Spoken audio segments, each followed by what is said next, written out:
कल्याण अहिल्यानगर महामार्गावर भीषण अपघात झाला. भिवंडी आगाराची एसटी बस खोल खड्ड्यात कोसळली. चालकासह एका प्रवाशाचा मृत्यू झालाय.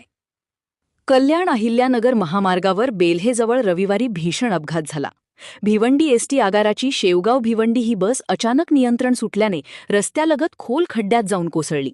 या दुर्घटनेत बस चालक आणि एका प्रवाशाचा मृत्यू झाल्याची प्राथमिक माहिती समोर आली असून अनेक प्रवासी जखमी झाले आहेत. मिळालेल्या माहितीनुसार भिवंडी आगाराची एसटी बस शेवगावहून भिवंडीच्या दिशेने जात होती. बेल्हे येथील बाबा मंदिरासमोरील वळणावर चालकाचे बसवरील नियंत्रण सुटल्याने हा भीषण अपघात घडला. अपघातावेळी बसमध्ये अंदाजे 25 ते 30 प्रवासी प्रवास करत होते. दुर्घटनेनंतर परिसरातील ग्रामस्थांनी तातडीने मदतकार्य सुरू करत बसमधील प्रवाशांना बाहेर काढले. जखमींना उपचारासाठी आळेफाटा येथील रुग्णालयात दाखल करण्यात आले आहे. काही प्रवासी गंभीर जखमी असल्याची माहिती मिळत असून काहींना किरकोळ दुखापत झाली आहे. अपघातातील मृत आणि जखमी प्रवाशांची नावे अद्याप समोर आलेली नाहीत. तसेच जखमींवर नेमक्या कोणत्या रुग्णालयात उपचार सुरू आहेत याची अधिकृत माहिती प्रशासनाकडून अद्याप देण्यात आलेली नाही.